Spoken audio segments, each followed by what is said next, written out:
Hey y'all, before we get into the review, if you tend to hear this noise like that, um, I I'm gonna tell you what that is right now before we get started. It's actually these new nails I got. They're actually really cool and they match my bracelet, and I just couldn't take them off. They just they're just too much fun. I'm sorry. So if you tend to hear this during the review, I'm gonna try not to, but doing this is just too much fun. Then I will say it is my nails. So yeah, but let's get a little bit of a look at them. But yeah, but on a serious note, onto the review. Hello, everybody. My name is Kamara, and today we will be reviewing our seventh episode of season 2 of Bubble Guppies. Season 2, episode 7, Firefighter Gil to the rescue. In this episode, when Gil and Bubble Puppy get stuck in a tree, a courageous team of firefighters come to the rescue. But what happens when the firefighters get stuck on a tall plant? Can Gil and his team of Bubble Guppy firefighters work together and save the day? Now, this episode, I really do like it. It's a really good episode. It's a good episode. I wouldn't say it's one of my favorites from this season, but it is a good episode put in a category of like when the Bubble Guppies talk about like everyday heroes, like all the way back in our very first episode of the series, we talk about how doctors are important. We talk about how um in our next episode, we're going to talk about how dentists are important. And in this episode, we're talking about how firefighters are important. Even in our next season, we're going to talk about how police officers are important. So yeah, this is a good episode to put in the category of exploring everyday heroes. So yeah. So our episode starts with Oh, and also I forgot to say that this episode and the episode coming up next, I watched religiously when I was younger because I had the DVD on the job. I'll pop a picture up right there if you don't remember. But I remember my grandmother got me that DVD from Toys R Us, from a Toys R Us near her when it was still open. Those were the good old days. And also I got a Hello Kitty car on that same day. So yeah, fun memories. But anyway, this episode starts with Molly Gale swimming to school, and Bubble Puppy, he's chasing a squirrel, and the squirrel tends to get the better of him because squirrels can climb trees, and dogs cannot. And the poor little thing, he's all scared and stuff, and courageously Gil's like, "Don't worry, Bubble Puppy, I'll get you down."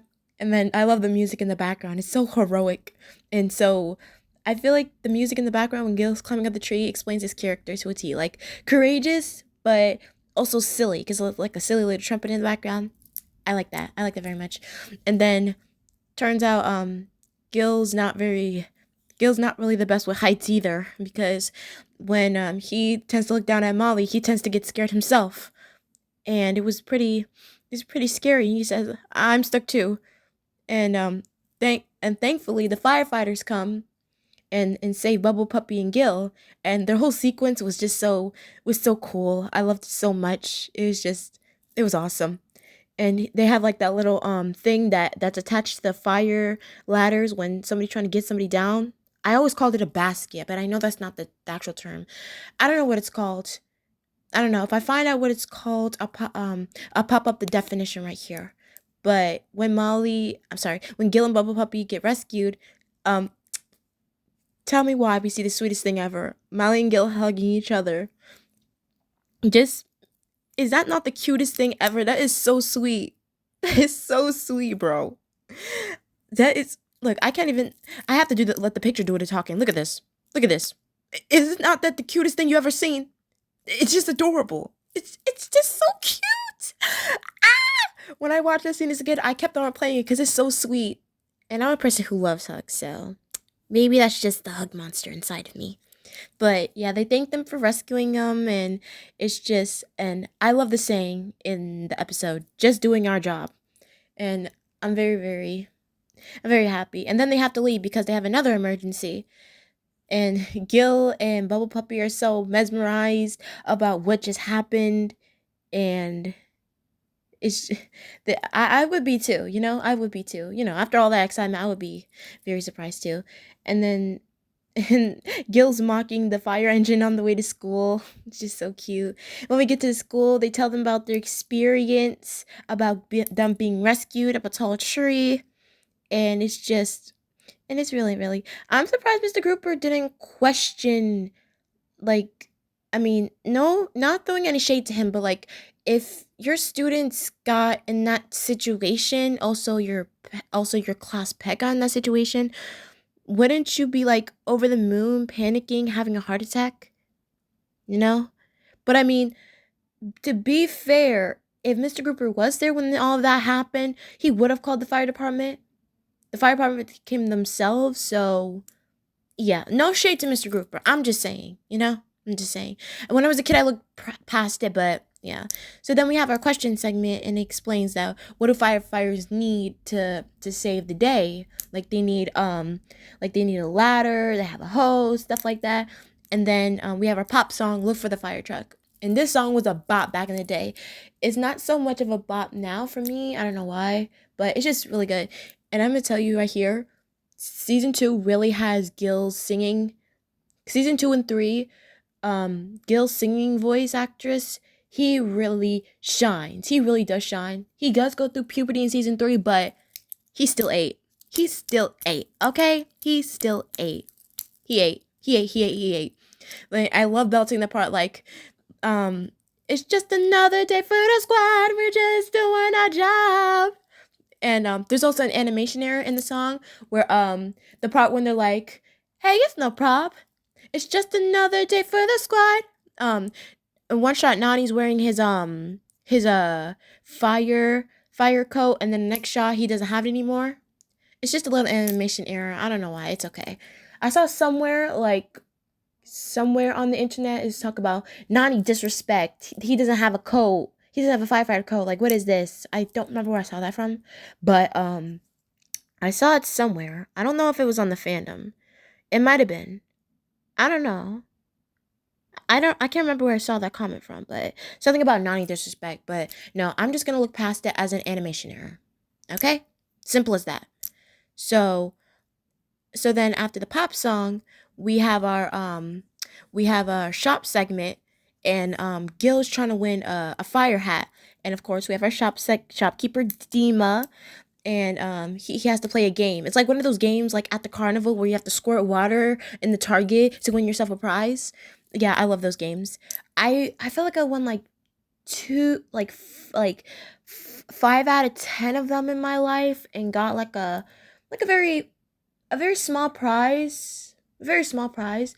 I'm more good at throwing games than the little target games, because my vision, I have good vision, but like my vision be like everywhere, and I'm just like trying to focus on like a specific thing. Like I'm not really good at doing that. I'm not really good at doing that.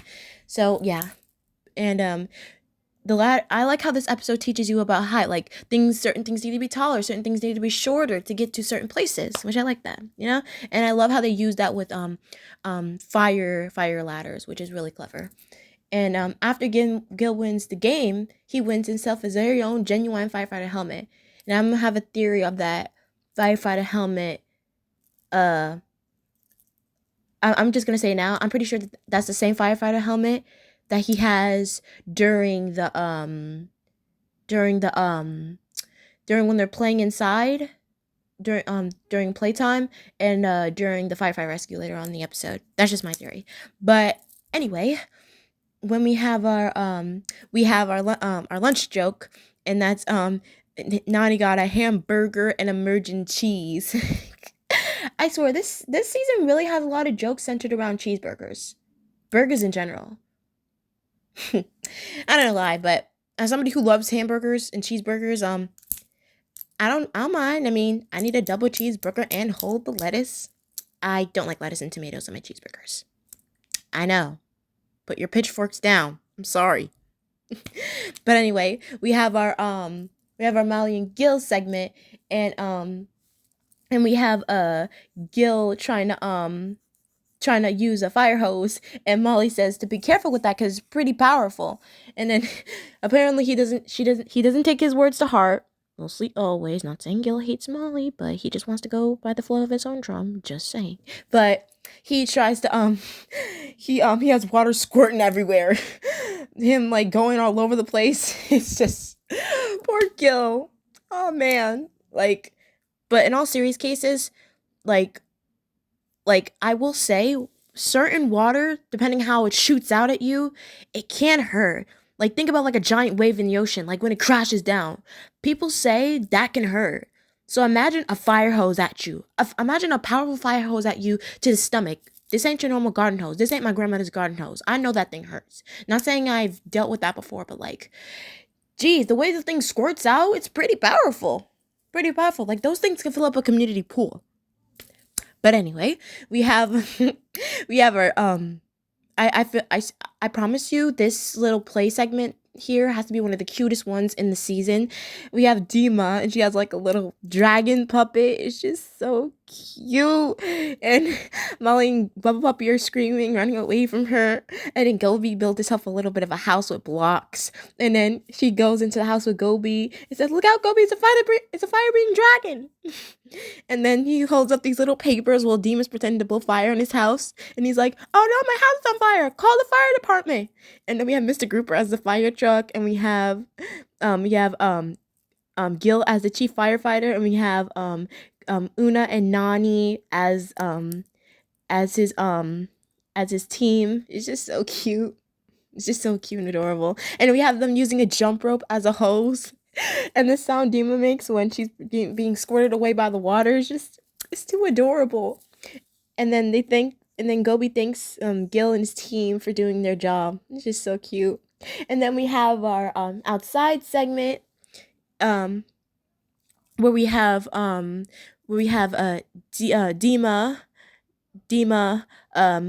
Gobi and Molly pretending to be firefighters who are actually in a kingdom, which I very do like that concept. I do. And they're dealing with a fire-breathing dragon. A fire-breathing dragon. And luckily they have instead of fighting fire with fire, they're fighting fire with water.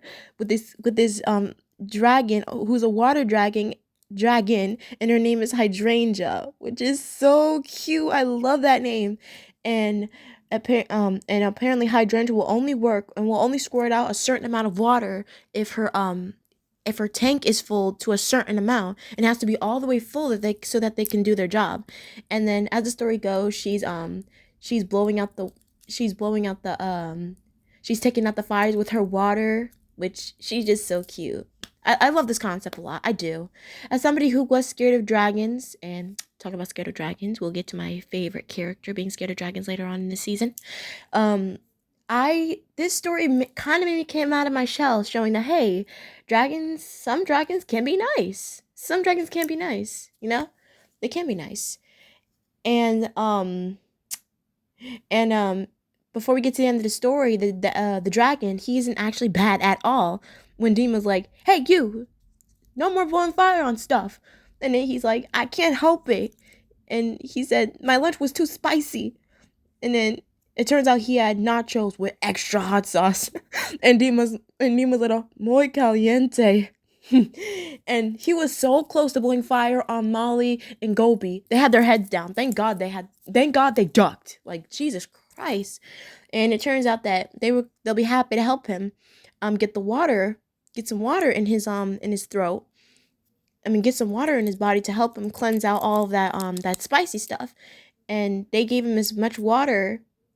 They made him share some of their water with Hydrangea, and they both shooted out water at the end of the story together. It was just so cute. It was a really good story. I liked it. And then we have our our dance song, which is the ladder dance. And it's really fun. It's a good little exercise for you. Like, I felt like after doing that song as a kid, it felt like a little workout for my arms. I liked it. It was really nice. And then we have another Molly and Gil segment. We have Molly having Gil. We're having Gil show Molly that Bubble Puppy can hold the hose with him, and he tells them to make sure you hold it still. Make sure you hold it still, and he doesn't. And once again, Gil has bad luck with the hose. Poor my poor Gil.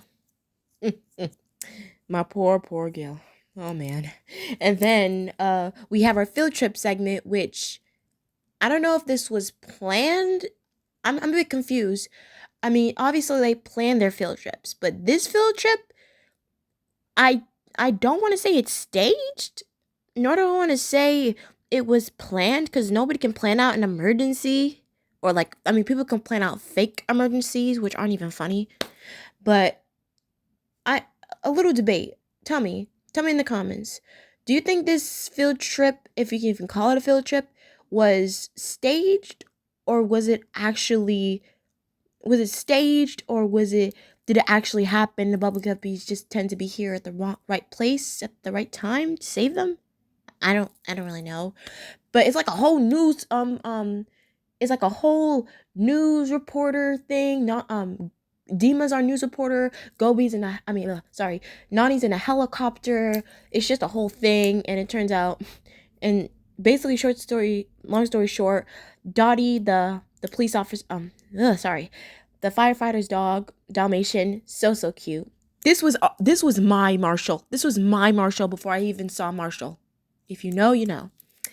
It turns out she was chasing the same squirrel that Bubble Puppy was chasing at the beginning of the episode, and she got stuck up a tree, and the same. Well, I don't even know if I can call this a tree. It's like a the tree at the beginning of the episode it was an actual tree, but this one I want to say like a sea plant. I'm gonna say a sea plant tree. That's what I'm gonna say. Turns out she went up there, and the police officers. Why do I keep saying police officers?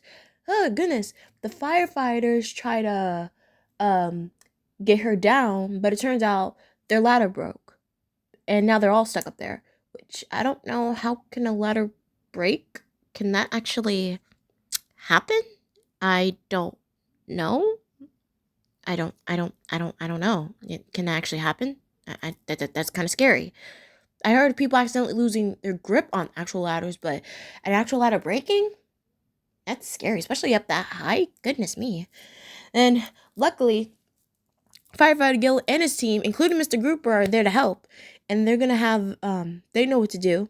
So they have their own ladder, which to rescue them, which they're gonna rescue them, but then he runs into a problem when the ladder isn't tall enough. And then I like it how he talks to the audience. He's like, should the ladder be taller or shorter? And it needs to be taller. And as soon as the ladder gets tall enough, they're able to rescue the firefighter team. And they're all thanking Gil and his team, and like he tells them, like they told him earlier, just doing our job. And they're just glad they're safe. And then at the end, and then the squirrel is in Dima's hair, and then Bubble Puppy and Dottie, and also Dottie gives Bubble Puppy a kiss. It's so cute and adorable. It's just so cute. And then they're chasing each other. Dottie, Bubble Puppy, and the squirrel, and they're all saying, Dottie, Bubble Puppy, Dottie, you stop chasing that squirrel. Oh goodness me. Oh God. You know what I just noticed? I just realized something. There was a squirrel back in season 1 in Boy Meets Squirrel, but Bubble Puppy never chased it. But in this episode, he's chasing squirrels. I don't know. Maybe because he grew into his habit of chasing things. I mean, they did first get him in season 1. So maybe character development of him chasing stuff. I don't know. But he never chased cats. He never chases cats coming up in season 3. So, yeah. Yeah. And then we have our last Molly and Gil segment, which Molly and Gil are reflecting on how they was able to save the day, and but Gil's kind of sad that he didn't get to use the hose, and and then he tends to try the hose again, and it's not Bubble Puppy this time. It's actually Dottie, and Dottie lets go of the hose, and he has all that water in his face. So poor Gil. Mm. I think it's time to lay off the water hoses for a while. Just saying, my boy. But anyway, this episode was really good. I liked it. It was a really fun episode. I liked it. You know, it talked about how good firefighters are to our community, society, and if it wasn't for their help, um, let's just say we'll all be living in a um there will be a lot more fires than there already are now in our world. Not trying to throw bad things in here, but I'm being serious. Be happy. My message is to y'all, be happy. If you know any firefighter that does anything good for this job, give him a big hug, give him a high five, thank them for all the hard work that they've done, and yeah, yeah, just thank them for doing hard work. Thank them for doing hard work. Also, make sure you thank our next everyday hero that we talk about in our next episode. So, tune in with me next time as we will be reviewing season 2, episode 8, A Tooth on a Looth. What I had a lisp. A tooth on. Oh my goodness. A tooth on a loose. That was the most. I'm just gonna get off of here now before I screw up again. See you all next time.